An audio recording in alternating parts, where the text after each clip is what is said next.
Nunca voy a olvidar lo que pasó ese día. Un día que parecía como cualquier otro en Uruapan, Michoacán, pero que terminó convertido en el día más largo de mi vida. Yo me llamo Rogelio, tengo 42 años y trabajo de chofer en una empresa que reparte refacciones automotrices por toda la región. Ese día, para mala suerte, me tocaba ir a dejar un paquete cerca del Libramiento Oriente, a eso de las 5:20 de la tarde. Desde la mañana ya se escuchaban rumores, que los del verde andaban movidos, que los marinos llegaron en bola, que alguien había brincado territorio. Aquí la gente siempre sabe algo, pero nadie dice nada. Es como una regla no escrita. Y yo, la neta, pensé que solo iba a ser otro día con retenes y caras serias. Nada más. Pero todo cambió en un parpadeo. A las 5:47 p.m., iba manejando la camionetita blanca de la empresa cuando, de pronto, los carros de adelante frenaron de golpe. Todavía recuerdo cómo se escuchó el rechinido de las llantas y luego, ¡tírate, tírate, compa!, gritó un señor de una troca gris, aventando la puerta y tirándose al suelo. Yo ni sabía qué pasaba, pero el instinto me jaló fuerte. Abrí la puerta y me tiré boca abajo sobre la tierra, justo detrás de un montoncito de grava. Y ahí, casi rozando el suelo, escuché algo que no se me va a olvidar jamás. El rugido de los monstruos, las camionetas blindadas artesanales que usa el CJNG. Se escuchaban pesadas, como si tronaran el pavimento al pasar. Los que venían atrás de mí empezaron a correr, otros se tiraron detrás de los postes, unos más se escondieron debajo de sus carros, y yo solo podía pensar, Dios mío, por favor, que no se acerquen para acá. A lo lejos, justo por la entrada que va hacia la Basilia, se escuchó una lluvia de explosiones secas, rápidas, como golpes de metal contra metal. La gente decía que la Marina ya estaba ahí, que habían reventado el convoy desde más arriba, cerca de Zumpimito. Otros decían que venían persiguiendo las blindadas desde la madrugada, que los habían detectado desde drones.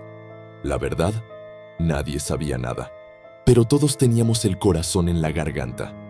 Yo no sé si fue el nervio, el miedo o la adrenalina, pero mis manos empezaron a temblar como si estuviera enfermo.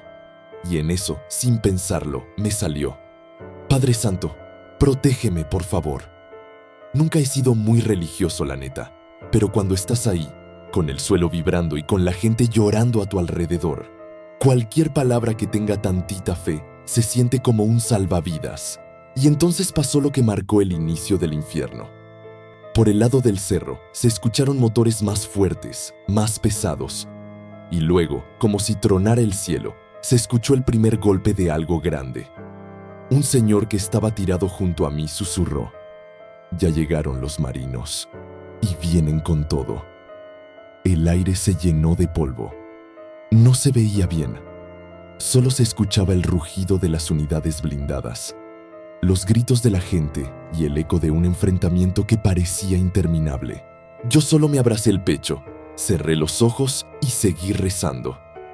Esa fue la primera vez que sentí que podía morir, sin siquiera entender bien qué estaba pasando. El polvo no me dejaba ver casi nada, pero los oídos, esos sí captaban todo. Y créeme, cuando estás ahí tirado en el suelo, rezando con los dientes apretados, cualquier sonido se te queda tatuado en la memoria.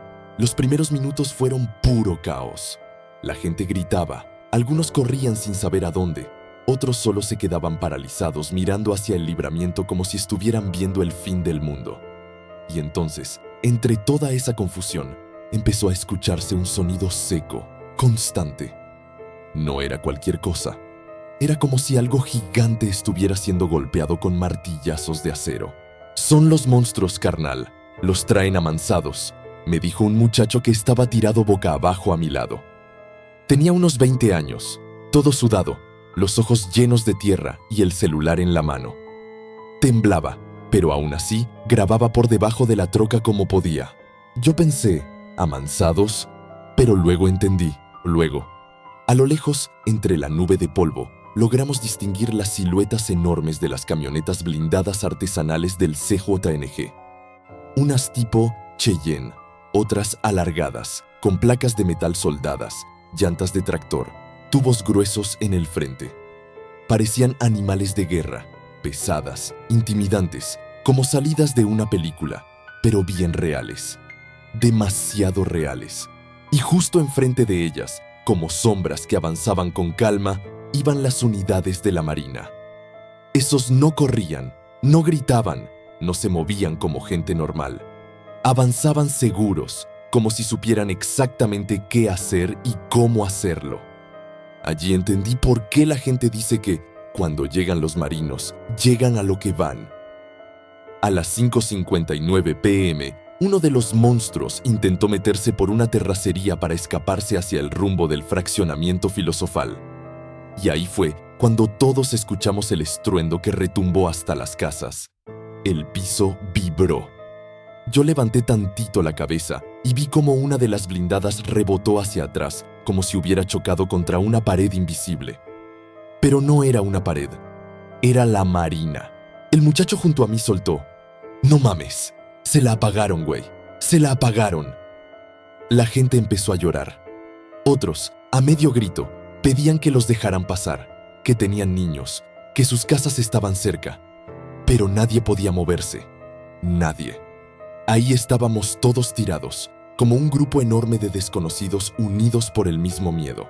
Hay un olor que nunca voy a olvidar.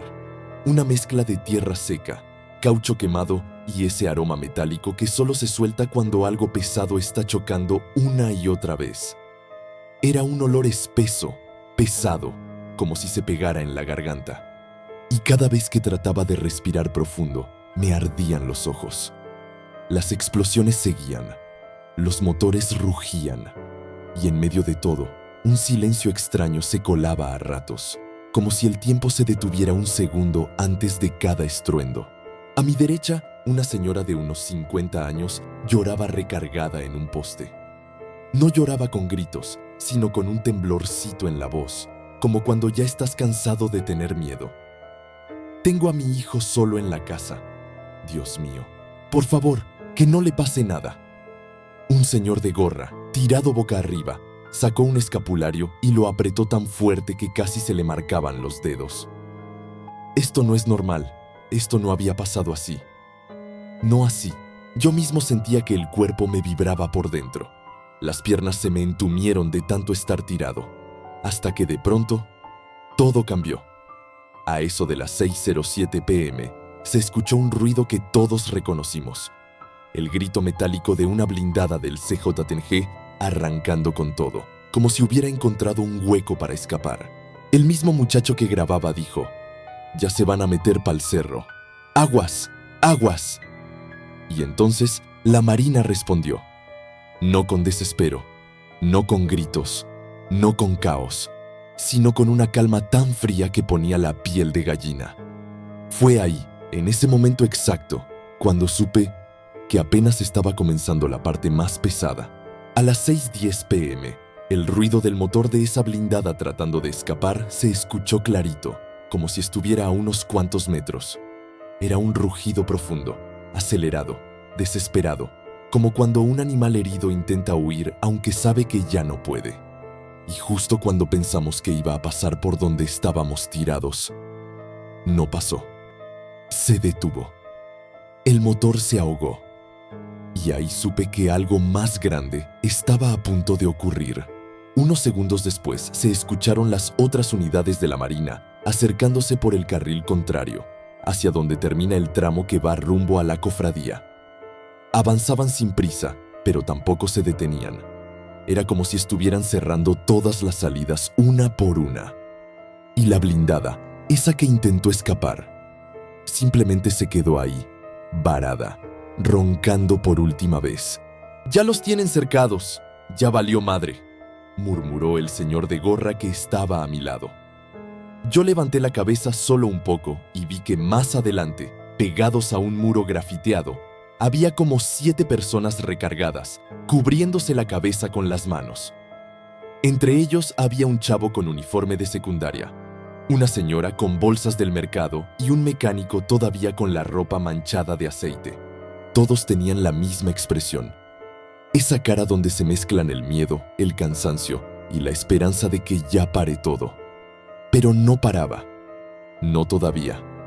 Los locales cercanos, los de venta de llantas, los mini supers, los puestos de garnachas, todos bajaron las cortinas a medias o las dejaron vibrando con los golpes del aire. Había un olor fuerte a metal caliente, como cuando frenas de golpe después de manejar mucho rato. A mi izquierda, un joven empezó a desesperarse. Tendría unos 30 años, traía una gorra roja y una camisa empapada de sudor.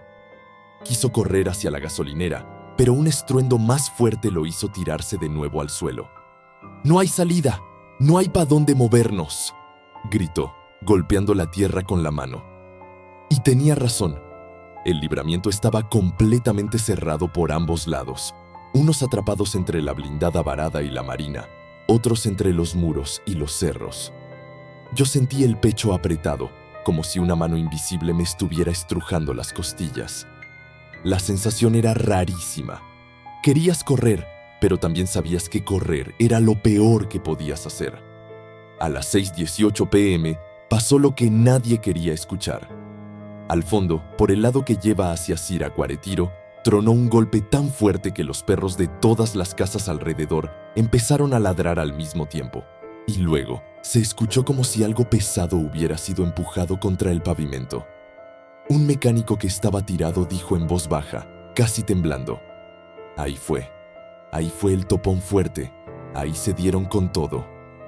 Y aunque no podíamos ver el choque directo por la nube espesa que cubría la carretera, podíamos escuchar absolutamente todo.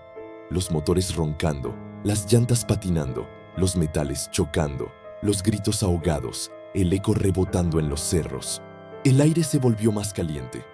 La tierra vibraba bajo nosotros. El miedo se volvió un nudo en la garganta.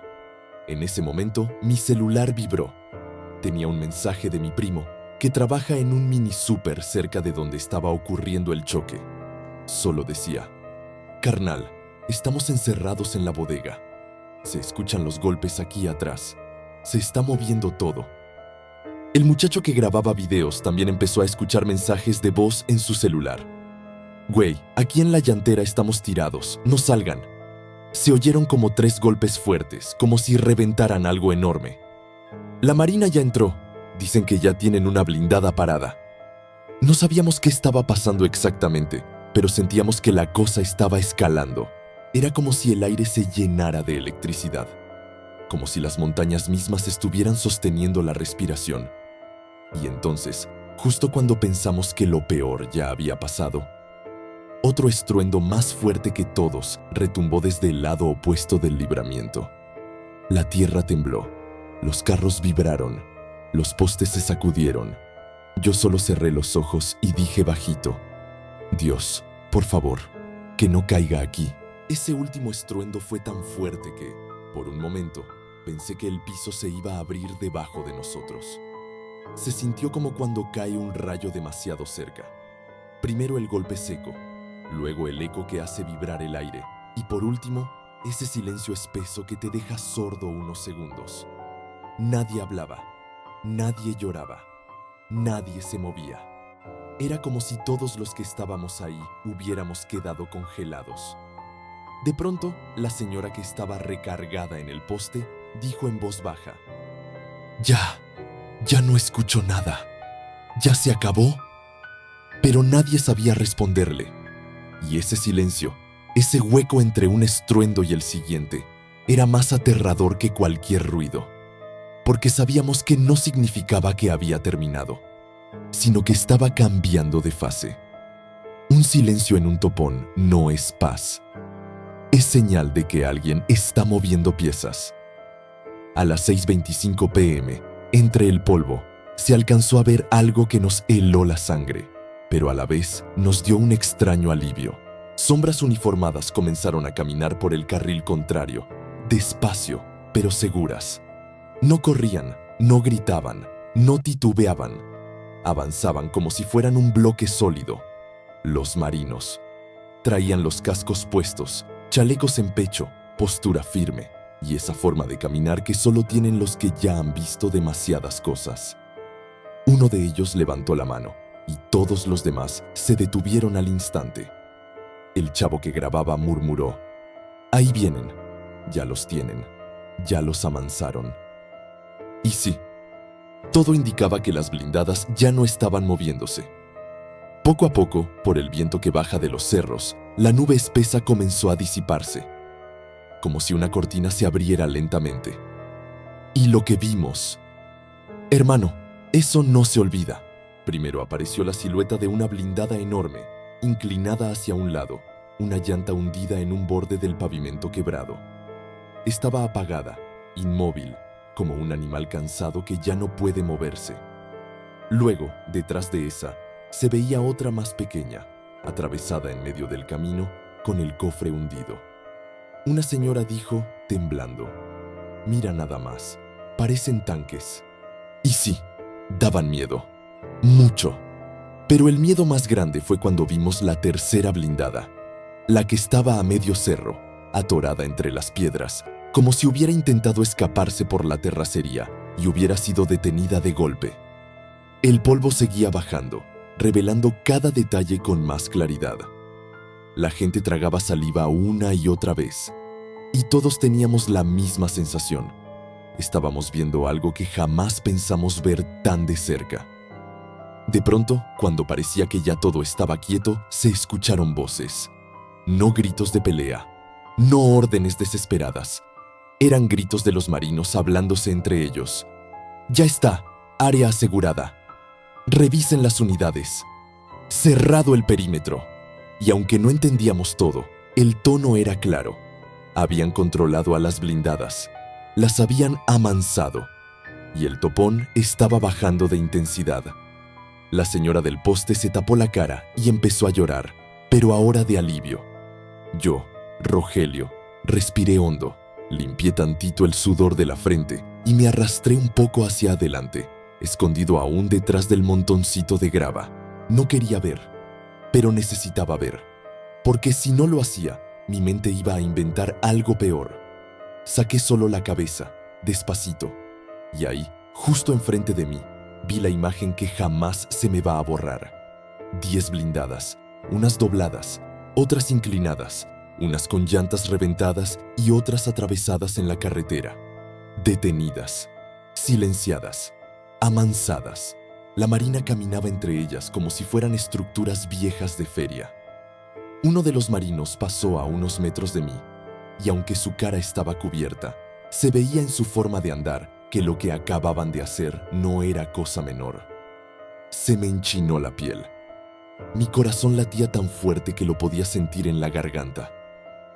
«Ya estuvo, compa», me dijo el mecánico que estaba junto a mí, respirando hondo. Pero esto no fue un topón normal. Esto fue una cacería. Y tenía razón. Lo que había pasado ahí no era casualidad. No era improvisado. No era un choque aislado. Aquello había sido una operación grande. Una operación que había cerrado calles, levantado polvo por los cerros y dejado a todo Uruapan temblando. Se escuchó un ruido seco, un zapatazo firme, un golpe que no venía de blindadas ni de motores, sino de algo que venía del otro lado del cerro, profundo, grave, inesperado. «¡Ay, no!», dijo la señora. «Otra vez». Y ahí, en ese instante exacto, todos entendimos que todavía faltaba algo. Algo importante. Algo que nadie vio venir. Ese golpe seco que se escuchó detrás del cerro nos volvió a congelar a todos. Era un sonido demasiado fuerte, demasiado profundo y demasiado fuera de lugar como para ignorarlo. Nadie sabía qué era, pero todos pensamos lo mismo. No puede ser otro topón. ¿O sí? Los marinos voltearon de inmediato. Algunos levantaron la mano para pedir silencio.